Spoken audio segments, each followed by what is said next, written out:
Kemudian setelah itu dikatakan di sini oleh pengarang rahimahullah. Kata beliau, beliau akan masuk ke pendahuluan yang kedua. Kata beliau, wa kullu ma jaa fil Qur'ani aw sahha 'anil Mustafa alaihi salam min sifatir rahmani wajib al-iman bihi wa talaqqihi bit taslim wal qabul. Segala sesuatu yang datang dalam Al-Quran atau sahha 'anil Mustafa, atau haditsnya sahih dari Al-Mustafa, yaitu dari Nabi yang terpilih, ya. Dikatakan Nabi sebagai Al-Mustafa. Nah, beliau yang terpilih, dipilih oleh Allah Subhanahu wa taala. Apa-apa yang datang dalam Al-Quran dan hadits Nabi, sahih dari hadits Nabi, menunjukkan bahwa hadits yang menjelaskan tentang nama dan sifat itu harus hadits yang sahih. Ya, harus hadits yang sahih. Tidak boleh hadits selain dari hadits yang sahih. Karena itu berbicara tentang nama dan sifat, kalau ingin menetapkan maka harus tetapkan. Kalau misalnya dalam hadits, kata beliau, wajib al-imanu bih, maka wajib untuk diimani, wa talaqqihi bit taslimi wal qabul, dan harus diterima dengan penyerahan diri wal qabul, dan penerimaan. Iya. Ini kaidah umum ahli sunnah wal jamaah di dalam menetapkan nama-nama dan sifat Allah Subhanahu wa taala. Ya. Tapi di sini Ibnu Qudamah menjelaskan tentang sifat Allah Subhanahu wa taala. Ini kaidah umum yang dipakai oleh ahli sunnah di dalam menetapkan sifat Allah Subhanahu wa taala. Dalam menetapkan sifat Allah Subhanahu wa taala. Dan di sini saya ingin membawakan satu kaidah yang saya inginkan dipahami oleh seluruh hadirin. Dan kaidah ini disebutkan oleh Syekh Asy-Shinqiti rahimahullahu taala, pengarang kitab Adwa'ul Bayan, dalam salah satu muhadarah beliau tentang asma wa sifat. Nah, secara ringkas di sini beliau berkata, ketahuilah bahwa pembahasan tentang ayat-ayat sifat, nah, yang ditunjukkan oleh Al-Quran itu terfokus di atas 3 pondasi. Harus memahami 3 pondasi ini. Dan ketika membahas tentang ayat-ayat yang berkaitan dengan sifat Allah, maka harus dibangun di atas 3 pondasi. Sifat-sifat Allah Subhanahu wa taala, ayat-ayat yang menjelaskan tentang sifat harus dibangun di atas 3 pondasi ini. Hafalkan ini. Kata beliau, 3 pondasi ini semuanya diterangkan di dalam Al-Quran. Diterangkan dalam Al-Quran. Nah, siapa yang membawa atau siapa yang berprinsip berada di atas 3 pokok ini, maka dia telah mencocoki kebenaran. Kata Asy-Syaikh, dia telah mencocoki kebenaran. Nah, dia telah mencocoki kebenaran dan dia berada di atas keyakinan yang Nabi sallallahu alaihi wasallam berada di atasnya, dan para sahabat dan para ulama as-salaf berada di atasnya. Kemudian kata beliau, dan siapa yang mengurangi salah satu dari 3 dasar ini, maka dia telah sesat. Menunjukkan ini 3 prinsip pokok. Satu saja kurang dalam memahami nama dan sifat Allah, dalam memahami sifat Allah, maka dia berada di atas kesesatan. Baik, apa 3 pokok ini? 3 dasar ini, 3 pondasi ini. Yang pertama harus mensucikan Allah. Mensucikan Allah dari menyerupakan Allah Subhanahu wa taala dengan makhluknya. Itu yang pertama. Jangan sampai menyerupakan Allah Subhanahu wa taala dengan makhluknya. Ini prinsip pertama. Jadi ketika kita membuka ayat-ayat tentang sifat, langsung prinsip ini ada pada kita. Sudah, pasti Allah tidak sama dengan makhluknya. Ketika melihat dalam Al-Quran yadullah, tangan Allah misalnya, bal yadahu mabsutatan, bahkan kedua tangannya terhempar. Lihat tangan Allah, langsung pasti tangannya tidak sama dengan makhluk. Ini prinsip harus ada pada seorang muslim. Dapat dalam ayat mata, maka kita katakan langsung tidak sama dengan makhluknya. Nah, dan demikian dalam seluruh nama-nama dan sifat, dalam sifat-sifat Allah Subhanahu wa taala, kita harus mensucikan Allah, jangan sampai disamakan dengan makhluknya. Ini fondasi yang pertama. Setelah terdahulu ayat Allah Subhanahu wa taala berfirman, "Fala tadribu lillahil amsal." Jangan kalian membuat untuk Allah permisalan-permisalan. Laisa kamitslihi syai'. Allah tidak serupa dengan sesuatu apapun. Wa huwas samiul basir. Dan Dialah Allah yang Maha mendengar lagi Maha melihat. Iya. Baik, fondasi yang kedua, kita wajib mengimani apa-apa yang Allah Subhanahu wa taala sifatkan untuk dirinya di dalam Al-Quran. Iya. Dan kita wajib mengimani apa-apa yang Rasulullah sallallahu alaihi wasallam sifatkan untuk Allah Subhanahu wa taala di dalam hadisnya. Ini pokok yang kedua. Jadi pokok yang kedua ini, nama-nama dan sifat itu hanya diambil dari Al-Quran dan Sunnah. Itu prinsipnya. Allah Subhanahu wa taala kita harus imani. Kalau Allah mensifatkan dirinya dengan sesuatu, maka kita harus mengimaninya. Siapa yang lebih tahu tentang Allah Subhanahu wa taala dari Allah Subhanahu wa taala? A antum a'lamu amillah? Apakah kalian lebih tahu dari Allah? Ini pertanyaan, nada pengingkaran, nada yang sangat mengingkari. Tentunya Allah Subhanahu wa taala yang paling tahu tentang dirinya. Karena itu, hendaknya manusia itu mensifatkan Allah sesuai dengan apa yang Allah sifatkan untuk dirinya. Itu yang pertama. Kemudian yang kedua, apa yang disifatkan oleh Rasulnya. Sebab Rasulullah adalah makhluk Allah yang paling tahu tentang Allah Subhanahu wa taala. Dan beliau yang disifatkan dalam Al-Quran, wala yantiqu anil hawa in huwa illa wahyu yuha. Beliau tidak berucap dari hawa nafsunya, yang beliau ucapkan itu adalah wahyu yang diwahyukan kepada beliau. Ini prinsip yang kedua, dasar yang kedua. Jadi kita dalam masalah nama dan sifat atau sifat-sifat Allah itu diambil dari apa yang Allah sifatkan untuk dirinya dan apa yang disifatkan oleh Rasulnya untuk Allah Subhanahu wa ta'ala. Kemudian yang ketiga, fondasi yang ketiga, harus memutus segala ketamakan untuk ingin mengetahui bagaimana kaifiat, bagaimananya Allah Subhanahu wa ta'ala. Ini prinsip yang ketiga. Harus dia putus semua, segala ketamakan untuk mengetahui bagaimana kaifiatnya Allah. Iya. Bagaimana kaifiat Allah Subhanahu wa taala. Nah, sebagaimana perkataan Imam Malik yang masyhur itu, dan datang juga dari sebagian para ulama yang lain. Ketika beliau ditanya tentang istiwa. Iya. Kata Imam Malik rahimahullahu taala, iya. Naam, al-istiwa'u ma'lum wal imanu bihi wajib. Wassu'alu anhu bid'ah. Istiwa itu dimaklumi, bersemayam itu dimaklumi dari sisi bahasa. Beriman tentang istiwanya Allah wajib, dan bertanya bagaimana istiwanya, kaifiahnya bagaimananya, itu adalah bid'ah, perkara bid'ah. Kenapa harus ditanyakan? Padahal Allah sudah berfirman dalam Al-Quran, wala yuhituna bihi ilma. Mereka itu makhluk ini tidak mempunyai ilmu apapun tentang Allah Subhanahu wa ta'ala. Tidak meliputi, tidak mempunyai ilmu meliputi Allah Subhanahu wa ta'ala. Ini 3 prinsip. Jadi ketika membaca tentang sifat-sifat Allah, langsung harus ada 3 prinsip ini. Ketika kita baca misalnya tentang tangan Allah, pertama harus kita tahu, ketika ada sifat tangan, kita tetapkan dulu, lihat apakah ada dalilnya dari Al-Quran dan hadits. Oh, ternyata ada. Kalau begitu kita jalan. Kita tetapkan hal tersebut, kita imani, dan jangan masuk kepada pokok yang kedua, tidak boleh disamakan dengan makhluknya. Kemudian pokok yang ketiga, tidak boleh dipertanyakan bagaimana tangan Allah. Harus diputus semua itu. Ini 3 prinsip. Siapa yang berani mengurangi salah satu dari 3 perkara ini, dia telah sesat di dalam masalah asma wa sifat. Ini kaidah umum. Kaidah umum. Karena itu saya katakan tadi, tolong hal ini dihafalkan dan dipahami baik-baik. Karena itu Ibnu Qudamah rahimahullahu taala di sini di awal pendahuluan yang kedua ini beliau mentakrir, menetapkan tentang prinsip ini.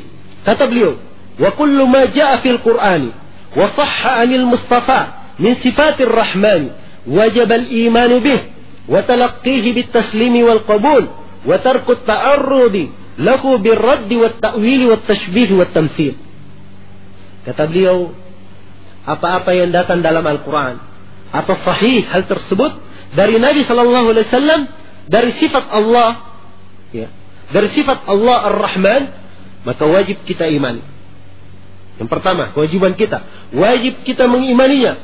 Kewajiban yang kedua, talaqqihi bit-taslimi wal qabul, dan wajib kita terima dengan penyerahan diri, wal qabul, dengan sebenar-benar penerimaan. Ya. Yang ketiga, wa tarqut ta'arrudi lahu, dan meninggalkan penyinggungan terhadapnya. Tidak boleh disinggung dengan apa? Birraddi, apakah dengan menolaknya, wat ta'wili, atau dengan mentakwilnya, wat tashbihi, atau dengan mentashbihnya, ya, apa menyerupakannya, wat tamthil, atau dengan mempersamakannya. Tidak boleh. Ya. Ini pokok akidah ahli sunnah di dalam masalah sifat Allah Subhanahu wa ta'ala. Ini prinsip ini sampai sini. Baik. Jadi wajib tiap kali ada nama dan sifat telah sahih dari Al-Quran dan Hadis, wajib kita imani dan kita terima. Ya. Dan tinggalkan 5 perkara ini. Disebutkan di sini oleh Asy-Syaikh 5 perkara. Ya. Wajib meninggalkan 5 perkara ketika kita datang tentang sifat Allah dalam Al-Quran dan Hadis. Wajib meninggalkan 5 perkara. Perkara yang pertama, ya, adalah ar-rad. Ar-rad di sini yang diinginkan, arti asal ar-rad itu menolak, arti asalnya. Tapi yang diinginkan dengan ar-rad di sini yaitu at-takdzib wal inkar, mendustakan dan mengingkarinya. Ya. Jadi kalau misalnya ditetapkan untuk Allah tangan, ya, maka wajib kita imani, wajib kita berserah diri, ya, kita mengimaninya. Tetapkan Allah Subhanahu wa ta'ala maha mempunyai tangan, ya, atau Allah mempunyai tangan sebagaimana Allah sifatkan dirinya. Jelas tangannya tidak sama dengan makhluk, tangannya pasti sesuai dengan kemuliaan dan kebesaran Allah. Kan begitu? Nah, di sini tidak boleh dirad, tidak boleh didustakan dan tidak boleh diingkari, tidak boleh dikatakan Allah tidak mempunyai tangan. Tidak ada hakikat itu. Allah tidak punya tangan, tidak punya apapun, tidak secara hakikat, tidak pula secara majaz. Ini mendustakan. Dan orang yang menolak seperti ini, ar-rad seperti ini, hukumnya kafir, keluar dari Islam. Ya, sebab ia mendustakan. Ya. Dan ini bentuk pendustaan terhadap Allah dan Rasulnya. Nah, baik, yang kedua dikatakan tidak boleh ditakwil. Ya, tidak boleh ditakwil. Saya akan terangkan nanti bahwa takwil itu punya 3 makna. 2 makna ada di dalam Al-Quran dan Sunnah. Dan makna yang ketiga adalah makna yang batil. Makna yang batil. Dan yang diinginkan di sini makna yang ketiga, makna yang batil. Yaitu takwil yang diinginkan di sini memalingkan suatu nas, memalingkan nas sifat-sifat Allah Subhanahu wa ta'ala terhadap kepada selain apa yang tidak diinginkan oleh Allah Subhanahu wa ta'ala. Nah, itu mentakwilnya. Jadi dipalingkan dari makna aslinya. Ya, seperti ada yang mengatakan misalnya tangan Allah. Ya. Oh, itu bukan tangan itu. Diinginkan di situ kekuatan. Ya, bukan tangan, kekuatan. Hanya memalingkan dari hakikat lafadznya. Hakikat lafadz tangan adalah tangan, kan begitu? Ya. Dimaklumi secara bahasa. Tidak boleh dipalingkan. Memalingkannya itu namanya takwil. Inilah makna takwil yang batil. Ya. Ini harus dijauhi dalam memahami sifat-sifat Allah Subhanahu wa ta'ala. Ya, hukum ta'wil ini kata Syekh Ibnu Utsaimin terbagi 3. Hukum ta'wil. Ya. Hukum orang yang mentakwil. Kalau misalnya ta'wilnya ini ya, munculnya dari ijtihad dan niat yang baik, ya, kalau diterangkan kepadanya kebenaran, dia akan terima. Ta'wil yang seperti ini diampuni, ya, dimaafkan. Nah, sebab itu sudah puncak usahanya. Ya. La yukallifullahu nafsan illa usaha. Allah tidak membebani seorang kecuali sesuai dengan kemampuannya. Jadi orang ini mentakwil, dia bertakwil dengan ijtihad, sudah berusaha memahami nas, ya, dengan niat yang baik, tapi jatuh juga dalam kesalahan. Maka yang seperti ini dimaafkan.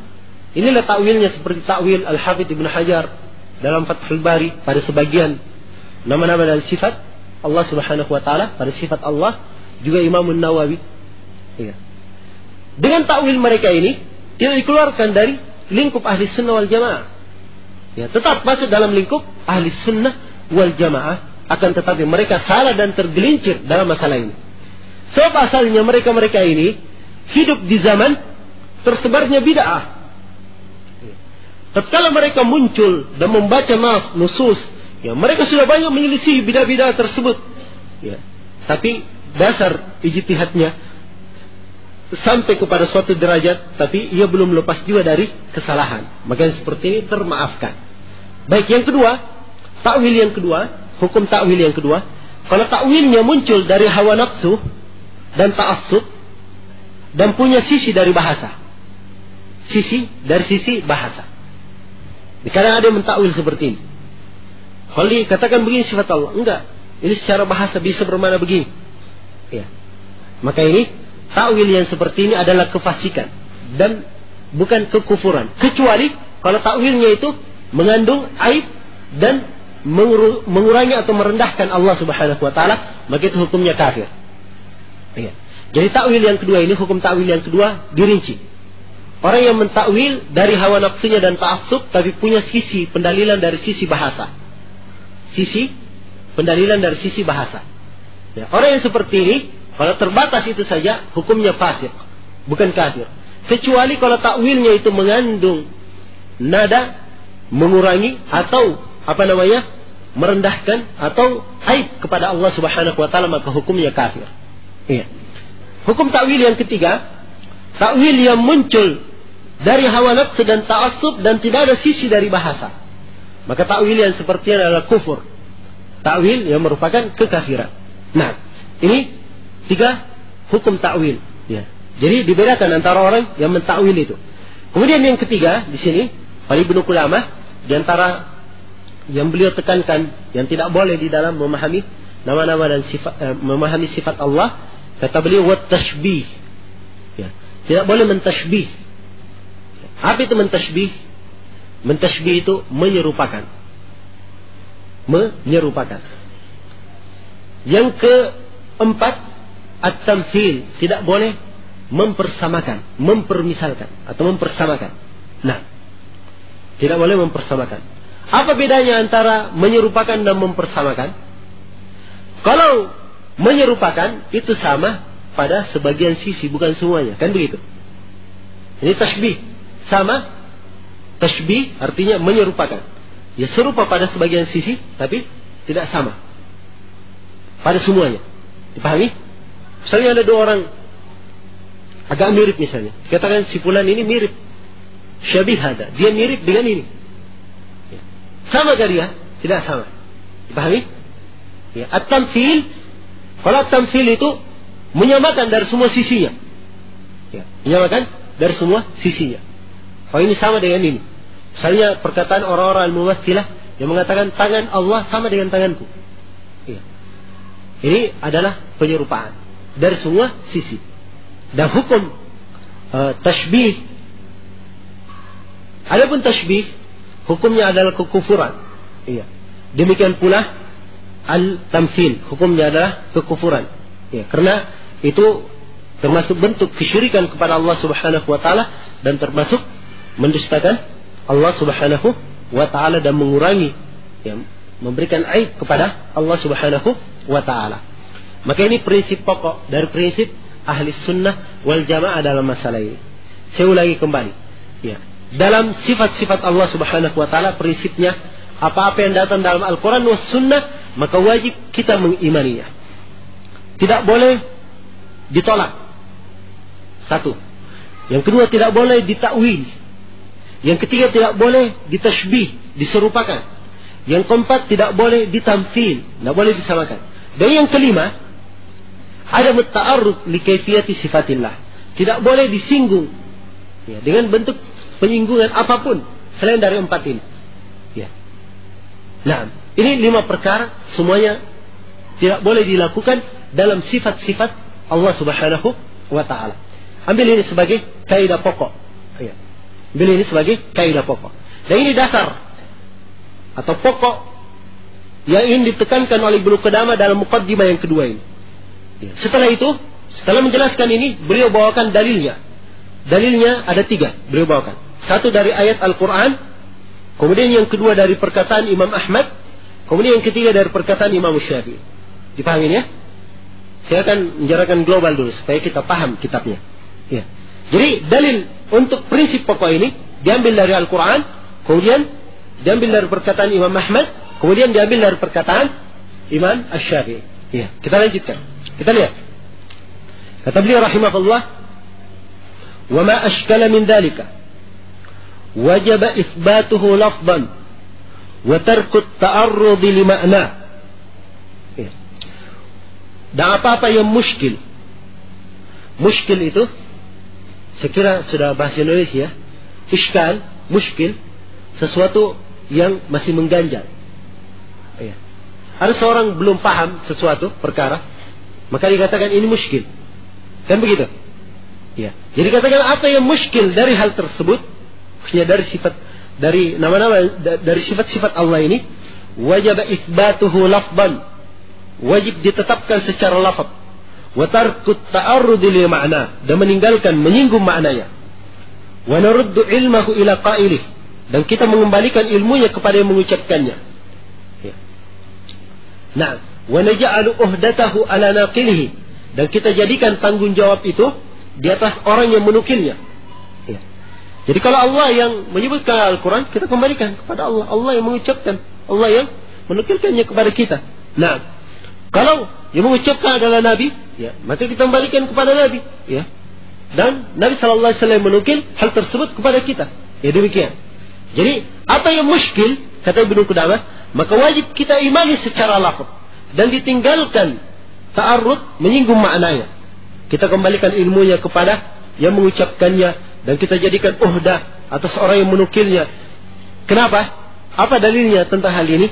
Kata beliau, ittiba'an li tariqir rasikhina fil ilm, karena mengikuti jalan orang-orang yang mapan dalam ilmu, alladzina athna Allahu alaihim fi kitabihil mubin, ya Allah memuji mereka di dalam kitab Allah yang maha jelas, biqaulihi subhanahu wa ta'ala, dengan firman-Nya subhanahu wa ta'ala, warrasikhuna fil ilmi yaquluna amanna bih kullun min 'indi rabbina, dan orang-orang yang mapan kokoh dalam ilmu, mereka berkata kami beriman dengannya, semuanya dari sisi Rabb kami. Wa qala fi dhammi mubtaghi at-ta'wil li mutashabih tanzil, dan Allah subhanahu wa ta'ala berfirman, ya, mencerca orang-orang yang menghendaki takwil, orang-orang yang hendaki mentakwil mutasyabih tanzilihi, pada ayat-ayatnya yang mutasyabih. Dalam firman-Nya Allah menyatakan, fa ammal ladzina fi qulubihim zaygun fayattabi'una ma tashabaha minhu ibtigha'a al-fitnah wa ibtigha'a ta'wili wa ma ya'lamu ta'wilahu illa Allah. Adapun orang-orang yang di dalam hatinya ada penyimpangan, ya, zaig itu menyimpang dari kebenaran, dia lari menuju ke kebatilan, itu zaigun. Adapun orang-orang yang di dalam hatinya ada zaigun, penyimpangan, fayattabi'una ma tashabaha minhu, mereka mengikuti apa-apa yang mutasyabih, ibtigha' al-fitnah, karena menghendaki fitnah, wa ibtigha' ta'wili, dan mereka menghendaki mentakwilnya, wa ma ya'lamu ta'wilahu illallah, dan tidak ada yang mengetahui takwilnya kecuali Allah. Iya. Nah, kata Ibnu Qudamah, faja'ala ibtigha' at-ta'wil alamatan 'ala az-zaygi, maka Allah di dalam ayat ini menjadikan orang yang mencari takwilnya, menghendaki mentakwilnya, itu dijadikan sebagai tanda penyimpangan. Wa qaranahu bi ibtigha'il fitnati fid-dham, kemudian digandengkan dengan orang yang menghendaki fitnah, digandengkan dalam cercaan. Tsumma hajabahum amma ammaluhu, kemudian Allah menirai mereka, menahan mereka, ya, dari apa-apa yang mereka angan-angankan. Wa qata'at ma'ahum amma qasaduhu, dan Allah memutus ketomakan mereka menuju apa yang mereka inginkan, apa yang mereka maksudkan.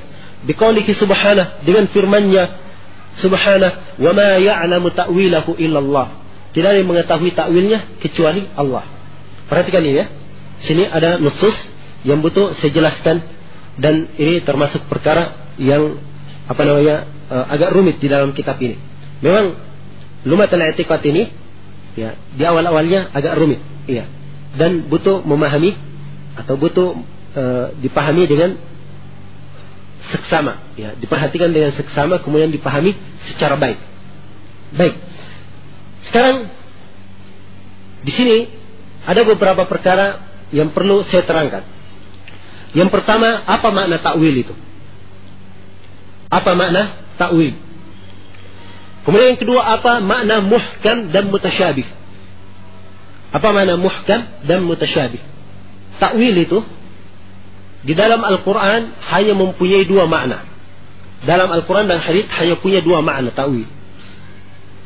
Ta'wil yang pertama adalah hakikatus syai' ta'ulu ilaihil ma'na, ilaihal ma'na.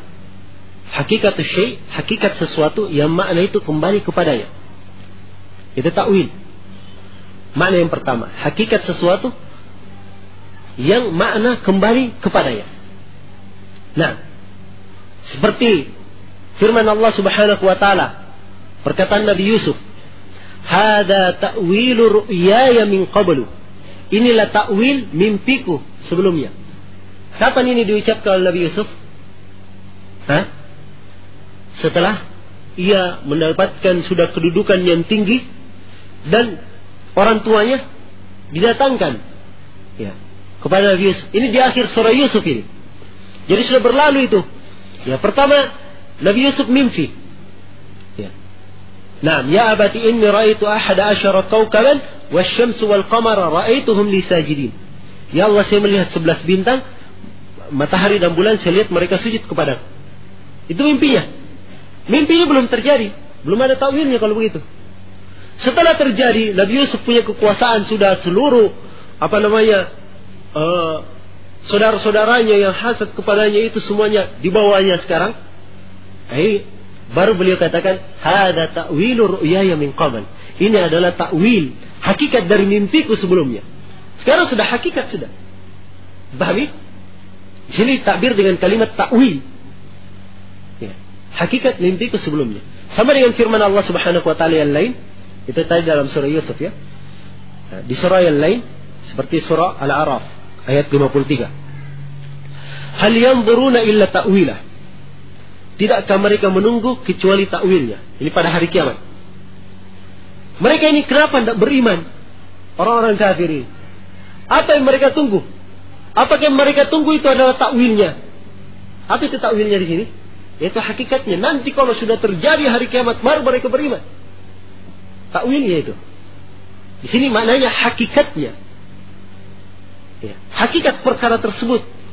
Nah, ya, sama dengan ayat yang lain, walamma ya'tihim ta'wilu, dan belum datang lagi kepada mereka ta'wilnya, yaitu belum sampai kepada mereka hakikatnya, belum mereka rasakan. Ya. Jadi ta'wil di sini kadang bermakna hakikat yang sesuatu itu kembali kepadanya. Ini makna ta'wil yang pertama. Makna ta'wil yang kedua, ya. Makna ta'wil yang kedua, ta'wil bermakna tafsir.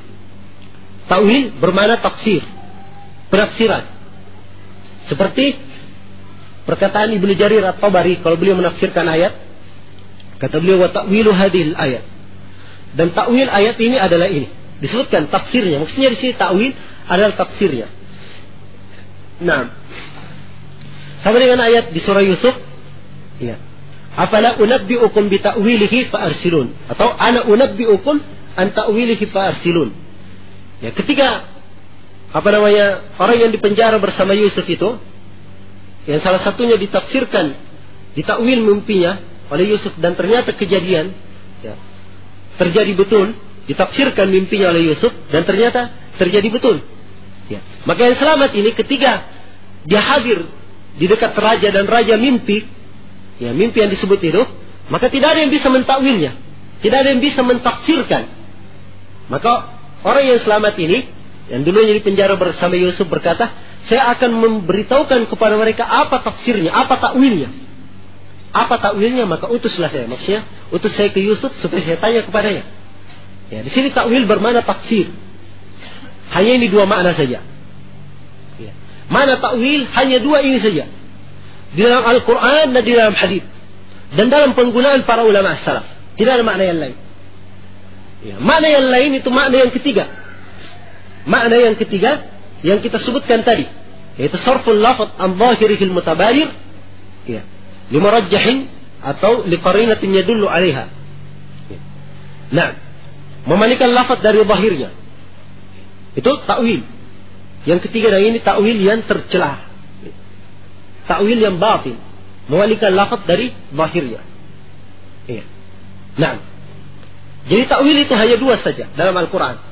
Ya, ini harus dipahami ya. Kalimat ayat di sini warasikhuna, apa kalimat ayat wa ma ya'lamu ta'wilahu illallah. Tidak ada yang tahu ta'wilnya kecuali Allah. Sekarang kita sudah tahu ta'wil itu punya dua makna. Hanya itu. Dua makna ta'wil. Ta'wil bermakna hakikat yang sesuatu itu kembali kepadanya, atau ta'wil bermakna tafsirnya. Dipahami ya ikhwah? Baik. Sekarang apa makna muhkam dan apa makna mutasyabih?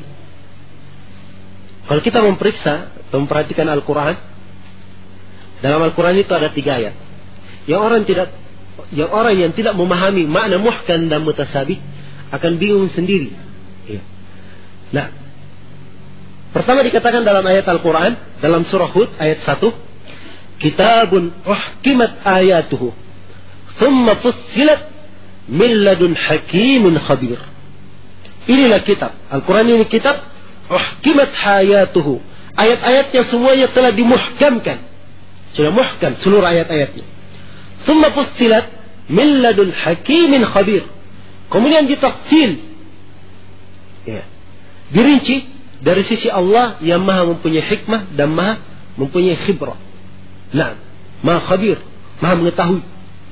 Yang kedua, ayat yang kedua, ya dalam ayat ini dikatakan semua Al-Quran itu semua ayat-ayatnya adalah muhkam. Kan begitu ya? Sebab dikatakan kitab ini telah dimuhkamkan ayat-ayatnya. Jadi ayat yang pertama yang saya baca ini menunjukkan semua Al-Quran itu muhkam. Sekarang ada ayat yang kedua. Ya. Ayat yang kedua bunyinya, Lillahi, baik, Allahu nazzala ahsanal hadithi kitaban mutasyabiha. Dialah Allah yang menurunkan sebaik-baik pembicaraan, yaitu Al-Quran maksudnya. Kitaban mutasyabihan, sebagai kitab yang mutasyabih. Ya, dalam ayat ini dikatakan Al-Quran itu semuanya mutasyabih. Kalau ayat pertama semuanya muhkam, ayat yang kedua semua Al-Quran mutasyabih. Ya. Ayat yang ketiga, ini ayat yang disebutkan oleh pengarang di sini. Cuma diambil sepotongnya saja. Dari awal ayat kita baca, ya, dikatakan Huwallazi anzala 'alaikal kitaba minhu ayatun muhkamatun hunna ummul kitab wa ukharu mutasyabihat. Dialah Allah yang menurunkan kepada engkau Alkitab. Dari Alkitab itu ada ayat-ayat yang muhkam. Dan ini pokok Alkitab. Dan ada ayat-ayat yang mutasyabih. Ada ayat-ayat yang mutasyabih. Nah, sekarang perhatikan di sini. Ayat yang pertama mengatakan seluruh Al-Quran muhkam. Ayat yang kedua mengatakan seluruh Al-Quran mutasyabih. Ayat yang ketiga mengatakan seluruh. Ayat yang ketiga mengatakan dari Al-Quran itu ada yang muhkam, dan ini pokok Alkitab kebanyakannya, dan ada yang mutasyabih. Ada yang mutasyabih. Kalau begitu perlu dipahami apa makna muhkam dan apa makna mutasyabih pada ayat-ayat ini. Adapun ayat yang pertama, Kitabun uhkimat ayatuhu, kitab yang Allah telah memuhkamkan ayat-ayatnya. Maksud dari muhkam di sini yaitu bayinan wadihan. Ya, telah sangat jelas dan sangat terang. Itu maksudnya. Sangat jelas dan sangat terang. Iya. Nah. Baik. Kemudian dikatakan semua dari Al-Quran itu mutasyabih. Allahu nazzala ahsanal hadithi kitaban mutasyabihan. Dialah Allah yang menurunkan sebaik-baik kitab, atau sebaik-baik pembicaraan kitab yang mutasyabih. Dikatakan Al-Quran semua itu mutasyabih. Apa maknanya? Al-Quran itu semua mutasyabih. Ya. Mutasyabih di sini artinya mirip. Ya. Sebagiannya mirip dengan yang lainnya. Seperti dalam ayat ini perintah. Ayat sana juga perintah. Kalau begitu sama, mirip. Sama-sama perintah. Ayat sini larangan. Ayat sana juga larangan. Ya. Ayat sini pensifatan tentang surga. Ayat sana juga ada pensifatan tentang surga. Ayat sini penjelasan tentang kisah seorang nabi. Ayat sana juga penjelasan kisah seorang nabi. Ya. Jadi sebagian yang lainnya itu mutasyabih, ada kemiripan. Ini makna mirip di sini. Dipahami? Ayat yang ketiga, ya. Minhu ayatum muhkamat kunna ummul kitab wa ukhra mutasyabihat. Nah, ini yang perlu dirinci. Ya. Darinya ada ayat-ayat yang muhkam. Maksud muhkam di sini, ya, adalah ayat yang jelas maknanya, jelas pendalilannya. Nah, dan ada ayat-ayat yang mutasyabih, maknanya mustabah, agak samar. Ya, pendalilannya agak samar. Dipahami? Pendalilannya agak samar. Nah, jadi di sini maksud ayat, ada ayat yang muhkam dan ayat yang mutasyabih, itu maksudnya. Ya. Tapi perlu diketahui bahwa dalam prinsip ahli sunnah wal jamaah, mutasyabih itu, yang dikatakan mutasyabih yang samar dalam kategori ini, yang samar itu terbagi dua. Ya. Dalam prinsip ahli sunnah, mutasyabih itu terbagi dua. Ada namanya tasyabuh al-mutlaq, mutasyabih yang mutlak. Dan mutasyabih yang seperti ini dalam prinsip ahli sunnah ditiadakan secara mutlak, tidak ada. Dalam Al-Quran dikatakan mutasyabih secara mutlak, dalam artian ada dalam Al-Quran ayat yang semua umat Islam tidak paham maknanya, atau semua dari umat Islam agak samar terhadap maknanya. Dipahami itu? Ya. Pasti ada di antara umat Islam, walaupun tak semuanya, pasti ada di antara mereka yang tahu maknanya. Ya. Jadi mutasyabih mutlak itu tidak ada. Dipahami? Yang ada itu yang kedua saja, mutasyabih nisbi, idhafi, nisbah kepada orang per orang. Ya kan? Nisbah kepada orang per orang. Nah, misalnya anggaplah saya ambil contoh nama Allah Al-Bari. Ya. Nama Allah Al-Bari. Sebagian orang tidak paham apa makna Al-Bari. Saya paham misalnya, yang lainnya tidak paham. Ya. Maka kalau bagi saya itu muhkam, bagi teman saya ini yang tidak paham itu mutasyabih untuk dia. Dipahami?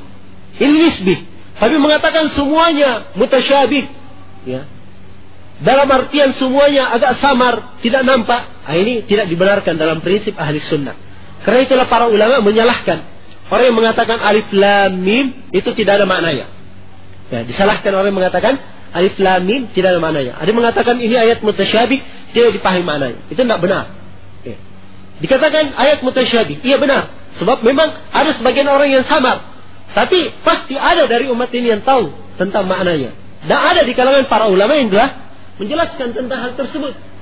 Dipahami ya ikhwah? Iya. Ini makna al-mutasyabih dan muhkam. Dipahami ya? Ini prinsip-prinsip untuk memahami perkataan pengarang di sini. Sekarang kita lihat. Ya, perkataan Ibnu Qudamah. Wa ma ashkala min dalika wajib isbatuhu lafdhan. Apa yang muskil dari hal tersebut? Apa yang muskil dari nama-nama atau dari sifat-sifat Allah, maka wajib diisbat secara lafaz. Ya. Sekarang apa maknanya di sini? Apa yang muskil? Al-iskal di sini apa maknanya? Para ulama yang mensyarah buku ini, Lumatul I'tiqad, ketika menjelaskan tentang makna ashkal, ada 3 penafsiran. Ya, ada 3 penafsiran. Ada yang mengatakan bahwa muskil di sini, apa yang muskil, yang samar, yang tidak begitu jelas, itu artinya bi'tibar ba'dis sifat, adalah menurut sebagian sifat saja. Ya, sebagian sifat muskil. Seperti dikasih contoh misalnya sifatul nuzul. Ya, sifat turunnya Allah Subhanahu wa taala. Sebagian orang ada yang muskil dari sebagian sifat. Ya. Misalnya, apakah ketika Allah turun, kemudian arsy-Nya itu kosong? Ya, kalau misalnya turun. Ya, apakah arsy-Nya kosong padahal Allah disifatkan dengan istiwa? Nah, ini muskil pada sebagian orang. Iya, dipahami? Muskil pada sebagian sifat maksudnya, bukan pada sebagian orang. Muskil pada sebagian sifat. Muskil yang seperti ini kata Ibnu Qudamah menurut penafsiran yang pertama, kalau ada yang iskal seperti ini, maka wajib dia tetapkan secara lafaz. Wajib dia tetapkan, tinggalkan ta'arud bi makna. Dipahami? Dia imani saja, sudah kamu tidak perlu tahu itu kosong atau tidak arsy-Nya Allah, itu bukan urusan kamu. Sekarang kamu imani Allah itu mempunyai sifat turun, dan Allah Subhanahu wa taala mempunyai sifat bersemayam. Imani itu semua sesuai dengan kemuliaan dan kebesaran Allah Subhanahu wa taala, tinggalkan apa yang muskil. Nah, itu makna di sini. Ada yang mengatakan muskil itu ini maknanya. Yang kedua, ada yang mengatakan iskal di sini iskal nisbi, seperti yang terangkan tadi. Sebagian orang tahu, sebagian lainnya tidak tahu. Ya. Jadi iskalnya hanya nisbi, hanya kepada orang person tertentu saja, orang-orang tertentu saja. Ya. Kemudian yang ketiga, ada yang menafsirkan bahwa iskal yang diinginkan oleh pengarang di sini al-kaifiyah, yaitu kaifiatnya. Ya. Yang muskil dari atau kaifiat sifat itu. Ya. Jadi ma'ashkala min dalik, artinya kaifiat dari sifat itu. Ya. Apa kaifiat dari sifat itu? Wajib itsbatuhu lafzan, wajib diisbat secara lafaz, wa tarkut ta'arrud li ma'na, dan meninggalkan ta'arrud li ma'na. Ya. Meninggalkan menyinggung maknanya. Ada mengatakan ini makna al-muskil di sini, dan ini kayaknya lebih kuat. Pendapat yang ketiga ini kayaknya lebih kuat dari keinginan pengarang. Adapun yang pertama dan kedua itu sebenarnya benar dari sisi keyakinan, benar. Ya. Cuman ya, kita lihat apa maksud dari pengarang. Tapi kayaknya Ibnu Qudamah menginginkan makna yang ketiga. Ya. Sebab beliau Ibnu Qudamah di dalam kitab beliau Rawdatun Nadir, ya, bisa dilihat di Rawdatun Nadir dari halaman 277, itu diterangkan, ya, beliau sebutkan ayat ini. Ya, beliau sebutkan ayat ini. Nah, kemudian beliau memilih berhenti di atas Allah Subhanahu wa taala. Sebab waqaf itu, wa ma ya'lamu ta'wilahu illa Allah war-rasikhuna fil ilm. Itu ada dua qaul dari para ulama as-salaf. Ada yang berhenti di Allah, wa ma ya'lamu ta'wilahu illa Allah, berhenti di situ. Dan ada yang berhenti di ar-rasikhuna fil ilm, wa ma ya'lamu illa ta'wilahu, wa ma ya'lamu ta'wilahu illa Allah war-rasikhuna fil ilm, berhenti di situ. Ada dua berhenti. Ibnu Qudamah berhenti. Naam, di mana? Di illallah. Ya. Dan beliau rahimahullahu taala, ya, di dalam pembicaranya di Rawdatun Nadir, ya, menunjukkan bahwa yang ditiadakan dari Allah Subhanahu wa taala adalah tafwid makna. Tafwid makna. Ya. Meninggalkan maknanya. Ya, bukan tafwid makna ya. Afwan. Tafwid kaifiyah, meninggalkan kaifiatnya. Ya. Meninggalkan kaifiatnya, itu yang diinginkan. Ya. Adapun kaifiat bagaimana sifat itu tidak diketahui. Tidak diketahui. Dipahami ini? Ya. Sekarang di sini kalimat Ibnu Qudamah ini dikritik oleh para ulama di sini. Sebab Ibnu Qudamah dalam kitab beliau ini ada 3 kalimat yang beliau dikritik dalamnya. Ini kritikan yang pertama. Ya. Dalam kalimat wajaba isbatuhu lafzan wa tarku ta'arrud li ma'na. Ya. Wajib ditetapkan, ya, secara lafaz dan ditinggalkan menyinggung maknanya. Ini kalimat yang pertama dikritik. Harusnya Ibnu Qudamah mengatakan wajib diimani secara lafaz dan secara makna. Itu keharusannya. Sebab prinsip ahli sunnah wal jamaah dalam sifat Allah, ya, kalau ada sifat Allah, maka kita katakan sifat Allah Subhanahu wa taala ini wajib kita tetapkan secara lafaz dan maknanya juga. Ya, pasti mempunyai makna. Mempunyai makna. Berbeda dengan orang-orang al-mufawwidah, ahli tafwid. Al-mufawwidah mengatakan kalau kita serahkan makna itu kepada Allah. Jadi makna dan kaifiat mereka serahkan kepada Allah Subhanahu wa taala. Kita tidak tahu maknanya, kita tidak bisa, akal kita tidak sampai kepada maknanya dan seterusnya. Ya, karena itu kita serahkan kepada Allah. Ini madhabnya orang-orang ahli tafwid, dan ini madhab yang batil, kata Ibnu Taimiyah, min syarri aqwali ahli bidah, dari sejelek-jelek perkataannya ahli bidah. Kalau ahli sunnah, mereka menetapkan makna. Ya. Jadi kalau misalnya disebut dalam Quran Allah mempunyai tangan, maka kita tetapkan punya tangan sesuai dengan makna itu. Sebab Al-Quran itu diturunkan bilisanin Arabin mubin, dengan lisan bahasa Arab yang terang, lisan Arab yang dipahami oleh orang. Datang kepada Nabi orang yang pintar, orang yang jelek berpikirnya, datang orang orang pedalaman, orang dalam kota, datang kepada Nabi. Nabi hanya membacakan ayat. Sebab memang diturunkan ayat-ayat ini dengan lisan bahasa Arab yang mereka pahami. Kalau begitu tidak bisa dikatakan ada ayat dalam Al-Quran tidak diketahui apa maknanya, kita serahkan saja kepada Allah apa maknanya. Ini maknanya, ini perkataan orang-orang mufawwidah. Dan Ibnu Qudamah di sini zahirnya zahir perkataan beliau kayaknya mencocoki itu. Hampir sama dengan pendapatnya ahli tafwid. Sebab beliau katakan di sini, apa yang iskal dari itu wajib kita tetapkan lafadznya dan kita tinggalkan menyinggung maknanya. Jadi kata Ibnu Qudamah, kita tinggalkan menyinggung makna. Kalau begitu, sebagian para ulama akhirnya mengatakan Ibnu Qudamah ini mufawwid. Ada di kalangan para ulama yang berkata seperti itu, yaitu Syekh Abdul Razak Afifi dalam fatwa dan rasail beliau. Tapi saya tidak melihat ada di kalangan para ulama yang menyetujui beliau dalam menghukumi Ibnu Qudamah seperti ini. Ya, sebab Ibnu Qudamah ini imam besar rahimahullahu taala. Ya. Nah, maka makna yang diinginkan oleh Ibnu Qudamah di sini, wajib itsbatuhu lafzan wa tarku ta'arrud li ma'na. Jadi wajib diisbat secara lafaz dan meninggalkan maknanya. Meninggalkan makna yang diinginkan di sini, yang pertama adalah kaifiat, meninggalkan kaifiatnya. Kalau itu benar. Ya. Jadi kalau misalnya kita tetapkan Allah mempunyai tangan, maknanya kita tetap tangan itu bagaimana? Ya tangan, seperti tangan, seperti tangan dalam bahasa kan tangan ya. Cuman bagaimana tangannya? Kaifiat tangannya bagaimana? Oh ini ilmunya kita tidak tahu. Ini kita serahkan kepada Allah. Dipahami? Jadi prinsip ahli sunnah dalam masalah ini, tafwidul makna ila Allah, tafwidul kaifiyah ila Allah, ada min tafwidul makna, itu wadih, jelas. Ya, mereka hanya tafwid kaifiyah saja. Kaifiatnya memang diserahkan kepada Allah. Bagaimananya tangannya Allah, tidak ada yang tahu. Ya. Kita serahkan semua kepada Allah dan tidak ada yang mengetahui takwilnya kecuali Allah dalam hal ini. Dipahami ini? Nah, adapun tentang maknanya jelas dari sisi bahasa. Ya. Katakan tangan, ya kita katakan tangan. Dari sisi bahasa kan jelas tangan. Ya. Cuma bagaimana tangannya Allah? Tangannya yang penting tidak sama dengan makhluknya dan kita tidak diberi pengetahuan tentang itu. Tidak ada yang mengetahui hal ini kecuali Allah Subhanahu wa taala. Dipahami ya, ikhwah? Iya. Ini makna yang pertama yang diinginkan oleh Ibnu Qudamah di sini dengan kalimat tarkut ta'arrud li ma'na, yaitu meninggalkan kaifiyah. Ya. Tinggalkan mempertanyakan tentang makna kaifiatnya. Makna kaifiat yang diinginkan. Yang kedua, mungkin saja yang beliau inginkan tarkut ta'arrud li ma'na, meninggalkan makna-makna batil. Meninggalkan makna-makna batil. Kalau misalnya disebut tangan, ya, maka tinggalkan makna-makna batil. Orang yang mengatakan kudrah, tangan itu artinya kekuatan, kemampuan. Tinggalkan itu makna batil. Ya. Itu dua kemungkinan dari perkataan Ibnu Qudamah di sini. Ya.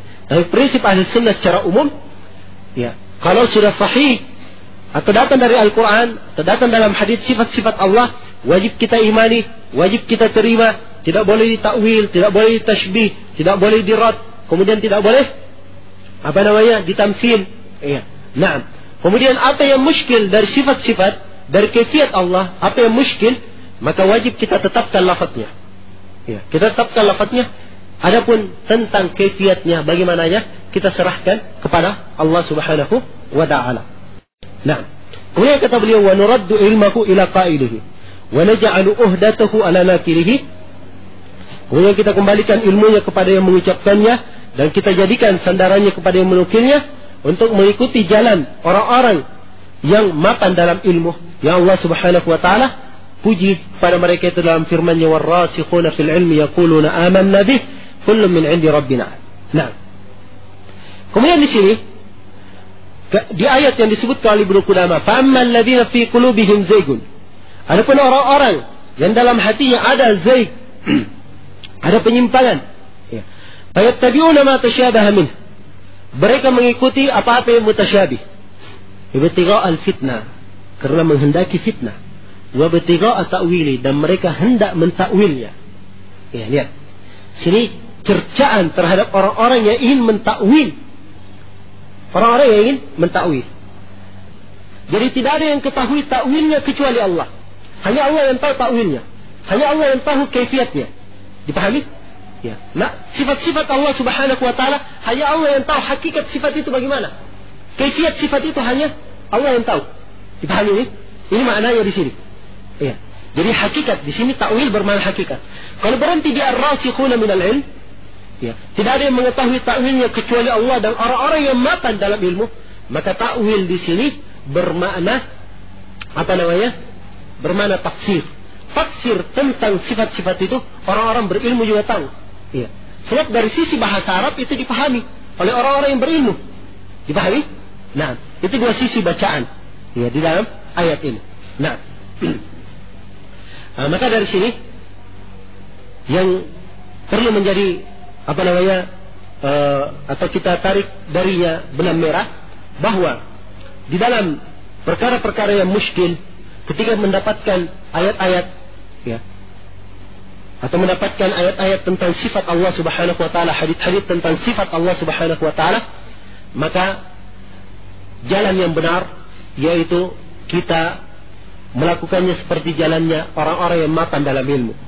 Ya. Kita beriman kepada yang muhkamnya dan yang mutasyabihnya, kita katakan semuanya itu dari sisi Allah Subhanahu wa taala.